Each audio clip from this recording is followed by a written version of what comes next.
So hello guys, kamusta? Ako to si GFG Tech and ngayong araw pag-uusapan natin yung isa sa talagang sulit na phone ngayong 2026 which is itong Poco X8 Pro. Titingnan natin kung ano ba yung mga settings na available sa mga games and i-recap lang natin yung ilan sa specs niya and yung performance niya. So wala nang paligoy-ligoy pa, this is a very powerful phone para sa price range niya. Kaya niyang umabot ng up to 2 million and 2 points. Yun nga lang, Redmi Turbo 5 pa yung nag-a-appear na name niya instead of its global name na Poco X8 Pro. Without using any mobile fan cooler, meron tayong nakukuha na 72.2% stability sa 3D Mark, which ibig sabihin lang nun kahit na very powerful yung phone na to, may chances na mag-drop yung performance niya. Although isa sa reason dito guys, yung chipset niya kaka-launch lang. So this is the MediaTek Dimensity 8500 Ultra na nabanggit ko nga kanina is a very powerful chipset. Yun nga lang, since bago pa lang siya, hindi pa siya ganun ka-optimized. Meron tayo dito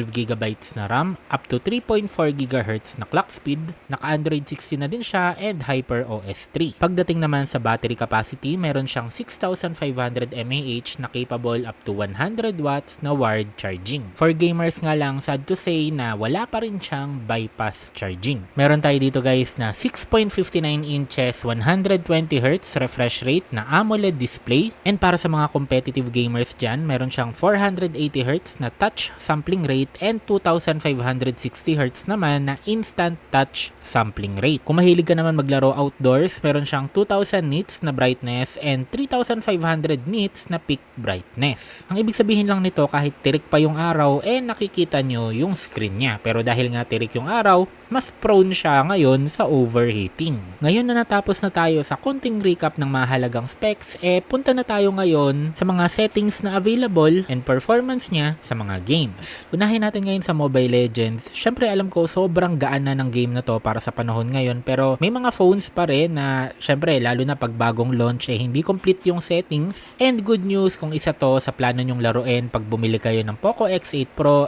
pwede nyong sagarin yung settings niya. Pwede rin siya umabot up to 120 FPS. Kaya expect nyo na magiging mas smooth, mas fluid, mas masarap maglaro, mas maganda maging competitive sa Mobile Legends. Ngayon pagdating sa isa sa talagang nilalaro ko na game na Call of Duty Mobile, sobrang natuwa ako dito kasi pwede nyong isagad din yung graphics niya. Normally kasi pag MediaTek, hindi siya kayang i-max yung graphical settings, no? Hanggang medium lang, yung FPS niya hanggang 60 lang, pero ito, pwede nyong itodo. Yun nga lang pag nag 120 FPS kayo, expect nyo na medyo mas magiging warm yung device. Although sa experience ko, hindi naman siya talagang overheat, kumbaga hindi naman nagda-drop yung performance. I mean, proper ventilation lang. Syempre kung maglalaro kayo sa tirik na araw, walang proper ventilation, syempre kahit na gaming phone pa yan, kahit na may built-in cooling fan pa yan, iinit talaga yan ng sobra. Next naman natin Genshin Impact. Pagdating sa settings, naka-default siya sa medium graphical settings. Normally yung recommended default settings ng Genshin hanggang dyan lang talaga yung kaya ng device, pero ibahin mo tong si Poco X8 Pro. Kung nilagay ko siya sa highest settings and makikita nyo naman umaabot tayo ng 60 FPS. Nagkakaroon lang time to time ng drop sa frame rate, pero dahil yan sa optimization, since bago pa nga lang yung processor natin,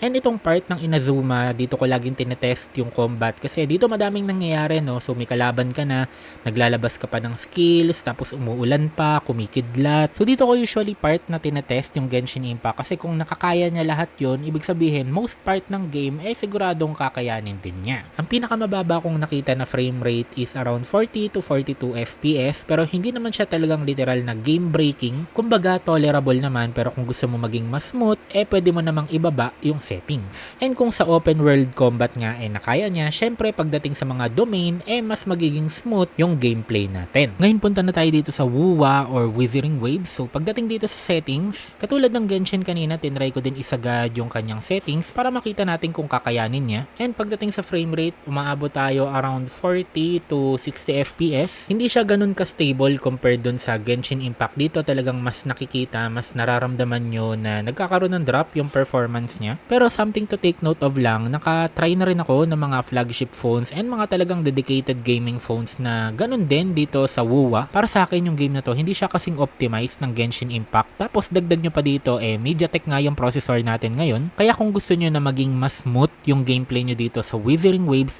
kailangan yung mag-tweak na mga settings or mag-adjust para hindi ganun kabigat, 'di ba? Pansin ko din kahit na kaka-start ko lang maglaro mas mabilis siya uminit compared sa Genshin. So, I think kung plano nyong laruin to ng matagalan, kakailanganin nyo ng phone cooler. Dagdag ko na din guys, hindi ko sure kung may mga naglalaro sa inyo. So, ito yung Red Dead Redemption. Pagdating sa graphics niya, resolution scaling lang yung parang pinaka pwede nating baguhin. So, dito nakadepende kung gaano nyo gustong kalinaw or gaano nyo gustong ka-blurred yung game. So, the more na malinaw, the more na mas demanding yung game. And take note lang na yung ginagamit ko dito yung Netflix version ng Red Dead Redemption. So, meaning mas limited yung options natin. And alam ko pag yung Rockstar version yung ginamit natin, pwede nating palitan kung 60 FPS or kung performance mode, kung graphics mode, di ba? Fidelity mode. Nabili ko na yung game na to before sa PS3 and meron din ako nito sa Steam Deck. Kaya medyo nanghihinayang akong bilhin ulit kaya Netflix version muna. Pero spoiler alert kung may pagka Jack Sparrow kayo, Pirates of the Caribbean. Tinest ko yung Rockstar version and umaabot siya ng 55 to 60 FPS. Another game na sinubukan ko and madaming nagre-request kasi sa inyo nito. So ito yung Ark Knights Enfield. Pagdating sa settings, by default, naka-medium yung ating graphics. So tinry ko siyang ilagay sa very high, then force apply. Then ganun din yung ginawa ko sa FPS. Nilagay ko sa 60, then force apply. Pasensya na guys kakaumpisa ko lang talaga dito sa game na to. And medyo limited yung time ko para mag-progress dito sa game. Pero umabot naman ako dito sa combat part ng game and sa introduction ng skills. And so far, umaabot pa naman tayo ng 60 FPS. Pero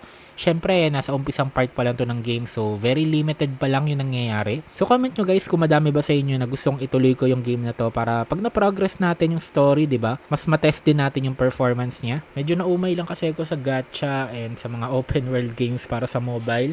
So, comment nyo naman para alam ko kung magiging worth it yung time sa pag-progress ko dito. Next game naman natin is Garena Delta Force. So, para siyang Battlefield para sa mobile, no? So, yung test natin is Warfare mode para mas magulo, mas madami nangyayari. So, ito yung literal parang Battlefield talaga. So, yung graphic settings natin is Ultimate yung pinakasagad and yung FPS niya na kaya yung Ultimate hanggang 60 FPS lang. Pwede nyo na mailagay sa 120 FPS, yun nga lang magiging standard lang yung graphics quality ninyo. So para sa akin, isa to sa talagang highly detailed na FPS games ngayon para sa mobile. Very optimized din siya kung i-compare nyo dun sa mga other games na lumalabas. Tingnan nyo naman kung gaano ka-detailed from tubig to bato, no? Very fluid din ang naging gameplay natin. Even during combat, hindi tayo nagkakaroon ng mga FPS drops. Alam nyo naman guys, yung developer natin dito and publisher, combo ng Garena and Tencent pagdating sa mobile gaming development, no? And kung sana lahat ng developer ganito, no, hindi nyo naman kakailanganin ng 3 million ang Tutu points, 4 million ang Tutu points para malaro yung mga